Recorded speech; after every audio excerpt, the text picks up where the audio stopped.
Welcome back to the channel. Today I have got some fun things for you, including an antique mirror that I found at a garage sale for $30. So I'll be styling that in the home.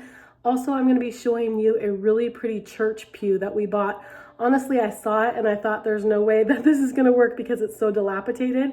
I think I paid $200 for it, which if you look on Marketplace is a good deal. But when I saw it, I didn't think it was a good deal because it was so bad. The condition was so bad, but my daughter helped me. She did so much. We sanded it, we stained it and polyurethaned it, and I'm going to show that to you and how we're styling it and using it in our home. I really love it. You're going to want to get one of these.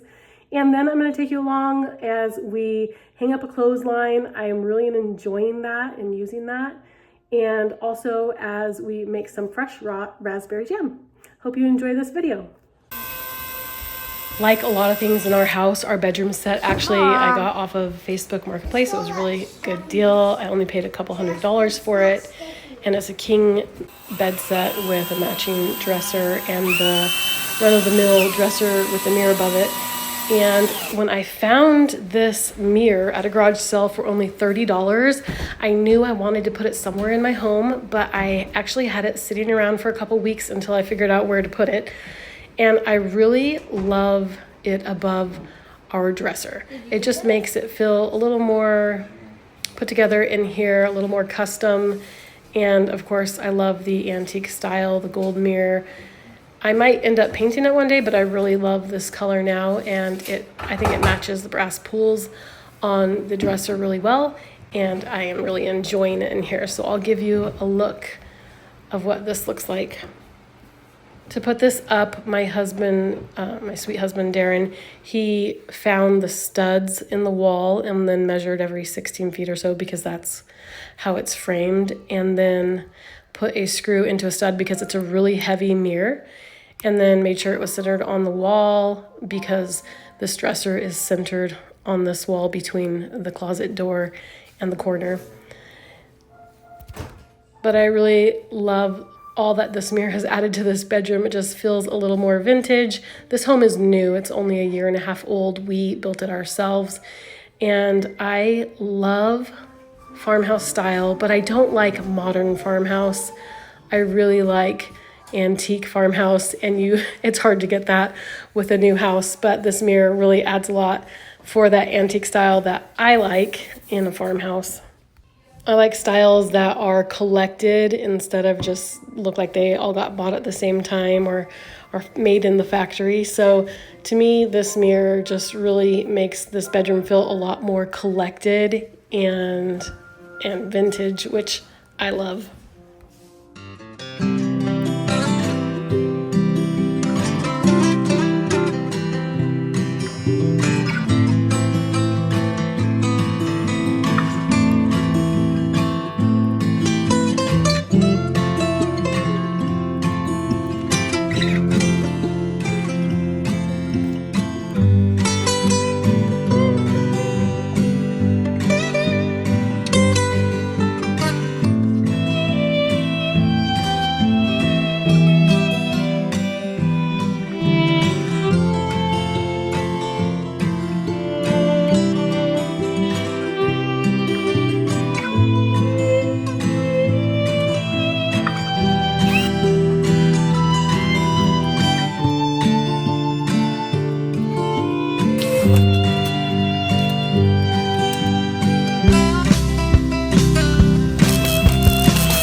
I got this retractable laundry line. It's only about 12 feet long, but I got it on Amazon for under about $10, which is super cheap, and it's really sturdy, made of a silver that doesn't rust, and the wire on it, the hanging line, is actually silver too, but it retracts when you don't want to use it. You can just put it away. When you want to use it, you just pull it out and hook it to a latch on the other side. And so this is my first batch of laundry out here, but I am really enjoying being able to dry my clothes outside. I enjoy it for the fresh smell, and the bleaching properties of the sun, but I also enjoy the fact that I can do laundry if I need to without my dryer. Good job, buddy. So that's just one more level of self-sufficiency that I'm adding to our little farmhouse. We have been harvesting strawberries, a ton of zucchinis. Funny story, I bought a whole bunch of cucumber plants and they ended up actually being zucchini plants, and so they didn't grow up the trellis like I wanted them to in the garden, and it's a real bummer. I'm sure a lot of people locally that shopped at the same nursery that I did for starts ended up having similar problems.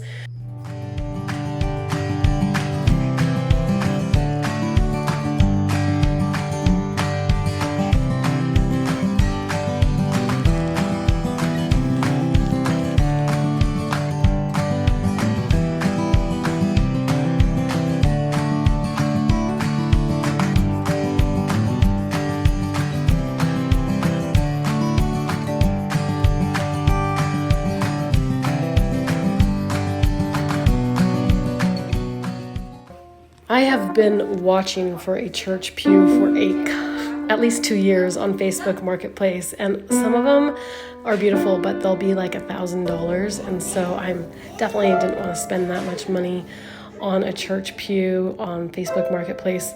But I finally found, actually my daughter found this one on Facebook Marketplace. She's always on there, and it was just the next town over, about 10 minutes away from our house, and it was only $200, but really when I saw it, it was so bad. There was cracks everywhere.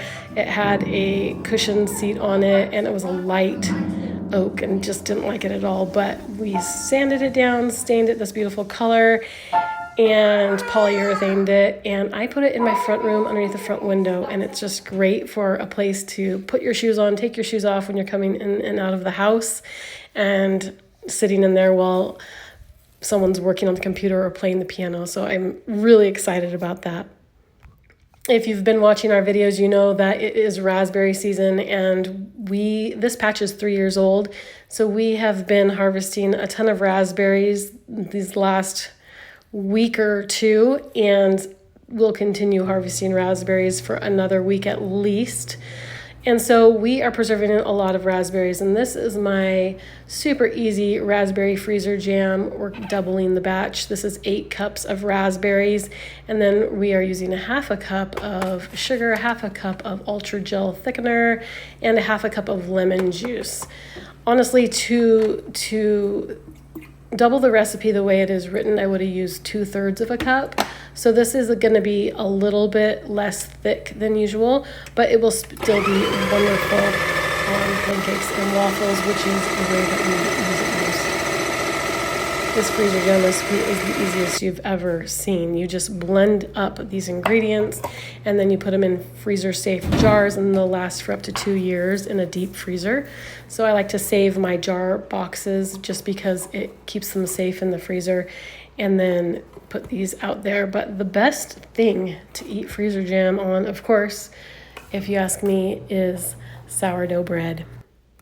And this is my easy sourdough bread recipe for beginners that is on the blog at farmhouseharvest.net, and I will link that in the description box below. It's so easy. It's just sourdough starter, warm water, a little salt, and bread flour, and you just mix that all up.